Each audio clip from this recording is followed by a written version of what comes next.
മുട്ടിൽ മരമുറി കേസിൽ കർഷകർക്കെതിരെ റവന്യൂ വകുപ്പ് 29 കർഷകർ RDOയ്ക്ക് നൽകിയ അപ്പീൽ അപാകതകൾ ചൂണ്ടിക്കാണിച്ചു തള്ളി. സംഭവത്തിൽ വനവാസികൾ ഉൾപ്പെടെയുള്ള കർഷകർ കടുത്ത ആശങ്കയിലാണ്. മുട്ടിൽ മരമുറി വിഷയത്തിൽ കർഷകരെ സംരക്ഷിക്കുമെന്ന സർക്കാർ ഉത്തരവാണ് പാഴായിരിക്കുന്നത്. കർഷകർ നേരത്തെ തന്നെ റവന്യൂ ഡിവിഷൻ ഓഫീസർക്ക് ഇത് സംബന്ധിച്ച പരാതി നൽകുകയും ചെയ്തു. ഈ പരാതിയാണ് തള്ളിയതായി വില്ലേജ് ഓഫീസർ മുഖേന അറിയിച്ചിരിക്കുന്നത്. ഇതോടെ കടുത്ത ആശങ്കയിലാണ് കർഷകരും വനവാസി വിഭാഗം ഉൾപ്പെടുന്ന ആളുകളും. ഭൂസംരക്ഷണ നിയമപ്രകാരം ഇനി നടപടികൾ നേരിടേണ്ടി വരുമെന്ന ആശങ്കയിലാണിവർ. അങ്ങനെ വന്നാൽ മുറിച്ച മരത്തിന്റെ തുകയും പിഴത്തുകയും അടക്കം വലിയ ബാധ്യത വനവാസി വിഭാഗങ്ങൾ അടക്കം വരുന്ന കർഷകരുടെ തലയിലാണ് വരിക.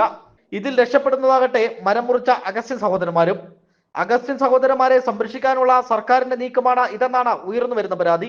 റോജി അഗസ്റ്റിൻ, ആൻഡോ അഗസ്റ്റിൻ, ജോസുകുട്ടി അഗസ്റ്റിൻ തുടങ്ങിയവർ ചേർന്ന 112 രാജകീയ മരങ്ങളാണ് വനവാസികളെയും കർഷകരെയും കബളിപ്പിച്ച് മുറിച്ചത്. എന്നാൽ ഇതിൽ അഗസ്റ്റിൻ സഹോദരന്മാരെ സംരക്ഷിക്കാനുള്ള നിലപാടാണ് സർക്കാർ എന്നും സ്വീകരിച്ചത്. ഇതിന്റെ അവസാനത്തെ ഉദാഹരണമാണ് 29 കർഷകരുടെ അപ്പീൽ തള്ളിയതിലൂടെ പുറത്തുവരുന്നത്. ജനം, വയനാട്.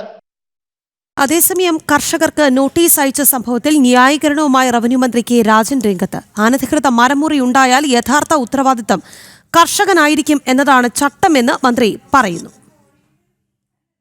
ഈ നോട്ടീസാണ് നിങ്ങൾ ഉദ്ദേശിക്കുന്നതെങ്കിൽ ഈ നോട്ടീസ് ഒരു കാരണവശാലും ഏതെങ്കിലും പഴ ചുമത്താനുള്ള നോട്ടീസല്ല. അവർക്ക് നേരത്തെ കിട്ടിയിരുന്ന കത്തിൽ ഒരു അപ്പീൽ സമർപ്പിച്ചിരുന്നു. ആ അപ്പീൽ കേൾക്കുന്നതിന് മുമ്പ് ആവശ്യമായിട്ടുള്ള രേഖകൾ ഹാജരാക്കണമെന്ന് കാണിച്ചുകൊണ്ടുള്ള ഒരു റിമൈൻഡറാണ്. യഥാർത്ഥത്തിൽ ഇതൊരു റിമൈൻഡർ മാത്രമാണ്. ഇതല്ല ഏതെങ്കിലും വിധത്തിൽ എന്തെങ്കിലും നടപ്പിലാക്കാനുള്ള നടപടിയല്ലോ, റിമൈൻഡർ മാത്രമാണ്. ഐസൻ ജോസ് ചേരുന്നുണ്ട്. ഐസൻ, റവന്യൂ മന്ത്രിയുടെ വാക്കുകൾ ഈ കർഷകർക്ക് നോട്ടീസ് അയച്ച സംഭവത്തിൽ വിചിത്രമായ ന്യായീകരണമാണ് അദ്ദേഹം നിരത്തുന്നത്. അദ്ദേഹത്തിന്റെ വാക്കുകളിൽ നിന്ന് നാം എന്താണ് ഐസൻ മനസ്സിലാക്കേണ്ടത്?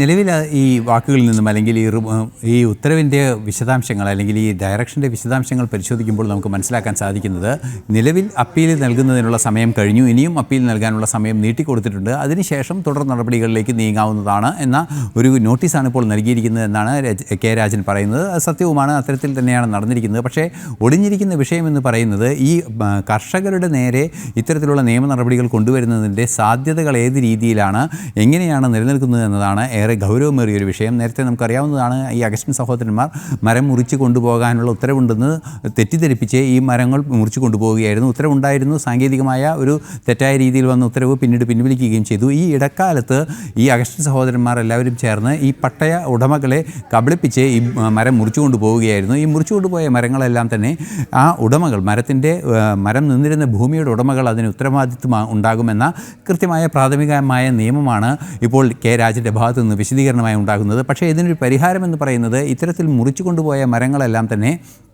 മരങ്ങൾ മുറിച്ചു കൊണ്ടുപോയ അവരുടെ ഉടമസ്ഥതയിലുള്ള മരം ഏത് ഭൂമിയിലാണ് നിന്നിരുന്നത് ആ ഭൂമിയുടെ ഉടമസ്ഥർക്ക് ഇതിൻ്റെ ഉത്തരവാദിത്വം വരുമെന്ന നിലപാട് നിയമപരമായി നിലനിൽക്കുന്നതാണ്. പക്ഷേ അത് ഒഴിവാക്കുന്നതിന് വേണ്ടിയുള്ളൊരു സർക്കാർ വിജ്ഞാപനമോ അല്ലെങ്കിൽ ഒരു ഉത്തരവോ ഉണ്ടായാൽ മാത്രമേ നിലവിൽ ഈ കർഷകർക്ക്, ഈ പാവങ്ങളായ കർഷകർക്ക് ഈ പ്രശ്നത്തിൽ നിന്നും രക്ഷപ്പെടാൻ സാധ്യമാവുകയുള്ളൂ. ആ ഒരു പ്രശ്നത്തിന് വേണ്ടിയുള്ള നീക്കങ്ങൾ ഉണ്ടാകുന്നില്ല, മറിച്ച് ഈ ഗവൺമെൻറ് നടപടികൾ മാത്രമാണ് ഉണ്ടാകുന്നത്. മാത്രമല്ല മറ്റു ചില വിശദീകരണങ്ങളും മന്ത്രിയുടെ ഭാഗത്തു നിന്നുണ്ടാകുന്നത് സ്വാഭാവികമായും ഒരു RDO കോടതിയുടെ നടപടിക്രമത്തിൻ്റെ ഭാഗങ്ങൾ മാത്രമാണ്. RDO കോടതി നടപടിക്രമത്തിൻ്റെ ഭാഗമായി ഇത്തരത്തിലൊരു തീരുമാനമുണ്ടാകുന്നതിന് അപ്പീൽ നൽകുകയും അപ്പീലിന് കൃത്യമായ വിശദീകരണം നൽകുന്നതിന് സമയം നൽകുകയും അതിനുശേഷം അപ്പീലിൽ ഒരു തീരുമാനമെടുക്കുകയും ചെയ്യുക.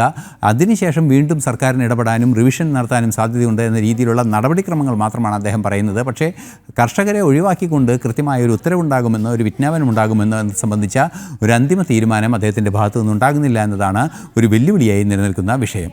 ശരി ഐസൻ, മുട്ടിൽ മരമുറി കേസിൽ കർഷകർക്ക് നോട്ടീസ് അയച്ച സംഭവത്തിലാണ് റവന്യൂ മന്ത്രി കെ രാജന്റെ ന്യായീകരണം വന്നിരിക്കുന്നത്. അനധികൃത മരമുറി ഉണ്ടായാൽ യഥാർത്ഥ ഉത്തരവാദിത്തം കർഷകനായിരിക്കും എന്നതാണ് ചട്ടമെന്നാണ് അദ്ദേഹം പറയുന്നത്. വിവരങ്ങൾ നൽകിയത് ഐസൻ ജോസാണ്.